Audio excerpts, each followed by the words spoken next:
Assalamualaikum warahmatullahi wabarakatuh. Hai teman-teman, bagaimana kabar kalian semua? Pastinya dalam keadaan sehat dan baik kan? Ada sebuah pepatah yang menyatakan bahwa tak kenal maka tak sayang. Maka dari itu berdirinya saya di sini akan berkenalan dengan kalian semua.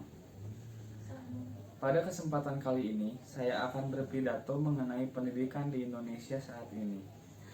Keadaan pendidikan saat ini masih menghadapi persoalan dan tantangan yang kompleks dan mendasar. Keagamaan pendidikan salah satunya, disebabkan oleh keraguan menetapkan komitmen terhadap konsep pendidikan yang berkarakter Indonesia. Berbagai penelitian menunjukkan bahwa selama ini, walaupun telah mengalami berbagai fase perubahan kurikulum yang bersamaan dengan berbagai macam peraturan perundangan, masih saja kualitas pendidikan belum seperti yang diharapkan, terutama jika dilihat dari prestasi yang dibandingkan dengan prestasi pendidikan bangsa-bangsa lain. Berbicara mengenai hal itu, belum lama ini Indonesia melakukan perombakan kurikulum yang dikenal dengan kurikulum 2013 atau K13. Apa sebenarnya K13 itu?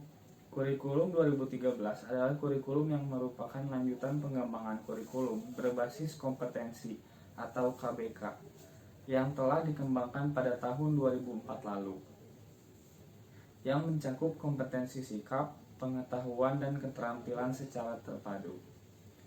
Perubahan kurikulum ini tentu saja menimbulkan pro dan kontra.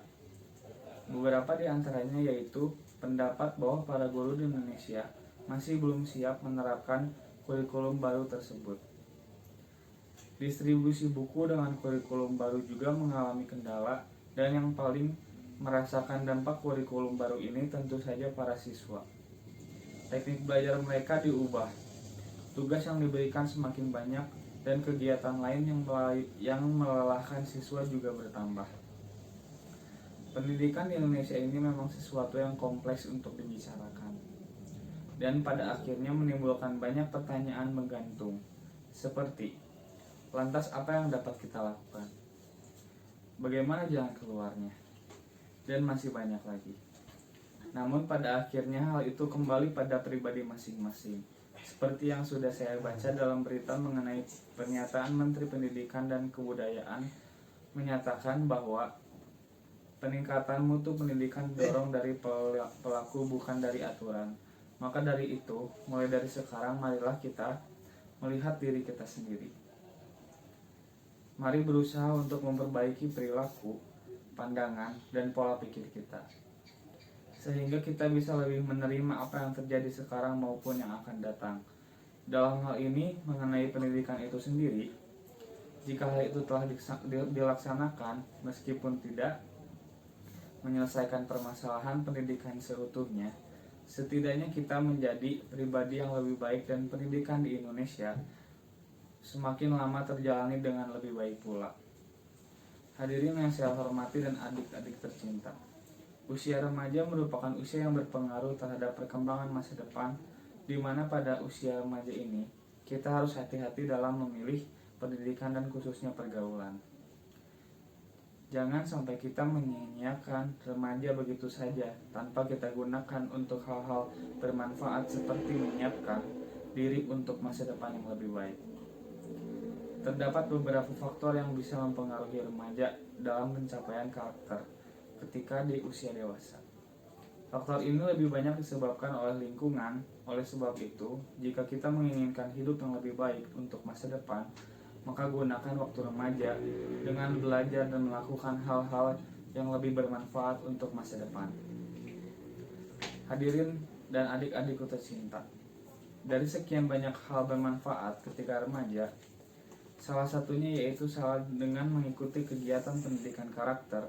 Pendidikan karakter ini bisa membentuk para remaja ke dalam keahlian khusus maupun pengembangan bakat yang ada pada dirinya, sehingga nanti jika para remaja sudah dewasa, bisa mempunyai karakter dan keahlian yang bisa bermanfaat untuk kehidupan kalian.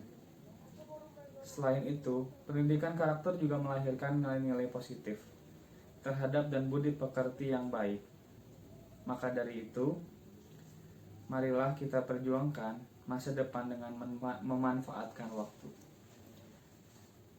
Remaja dengan mengikuti hal-hal yang positif dan bermanfaat untuk kebaikan di masa depan kita. Hadirin yang bahagia, kita tahu pendidikan merupakan hal yang sangat penting, baik bagi kehidupan pribadi maupun kehidupan berbangsa dan bernegara. Sayangnya tidak semua orang berkesempatan untuk mengenyam pendidikan hingga tingkat pendidikan yang tinggi. Keterbatasan ekonomi dan keterbatasan akses membuat pendidikan sangat sulit untuk didapatkan oleh saudara-saudara kita di wilayah yang lain yang terpencil. Masih ingatkah Anda ada sebagian kecil saudara kita di daerah yang harus menyeberang sungai, bertaruh nyawa demi bisa sampai di sekolah? Hal ini tentu membuat kita terenyuh. Di saat mereka ingin mendapatkan pendidikan yang baik, mereka terkendala akses menuju sekolah yang sulit dicapai. Oleh karena itu, bagi kita yang mendapatkan kemudahan untuk mengenyam pendidikan, maka mari gunakan kesempatan ini dengan sebaik-baiknya untuk mencapai prestasi yang setinggi-tingginya. Pendidikan merupakan salah satu cara untuk mencapai cita-cita. Ada cita-cita ingin menjadi apa? Dokter, insinyur, diploma? Semuanya tidak akan tercapai tanpa pendidikan yang memadai. Pendidikan juga menjadi jalan termudah untuk memutus mata rantai kemiskinan, karena kemiskinan erat kaitannya dengan kebodohan. Pendidikan yang cukup membuat orang lebih terdidik, lebih mudah mendapatkan informasi, dan lebih pintar. Hal ini membuat orang berpendidikan mendapat kesempatan lebih luas untuk mendapatkan posisi, karir yang lebih tinggi, dan kesempatan kerja, sehingga kesejahteraannya juga lebih baik daripada orang yang tidak berpendidikan. Hadirin yang saya hormati, mengingat pentingnya pendidikan bagi kehidupan di Indonesia maupun kehidupan pribadi, maka mari siapkan diri untuk meraih pendidikan setinggi-tinggi mungkin agar cita-cita kita bisa tercapai. Demikian apa yang bisa saya sampaikan, semoga memberikan manfaat bagi kita semua.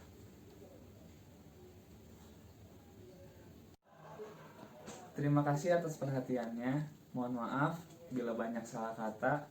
Assalamualaikum warahmatullahi wabarakatuh.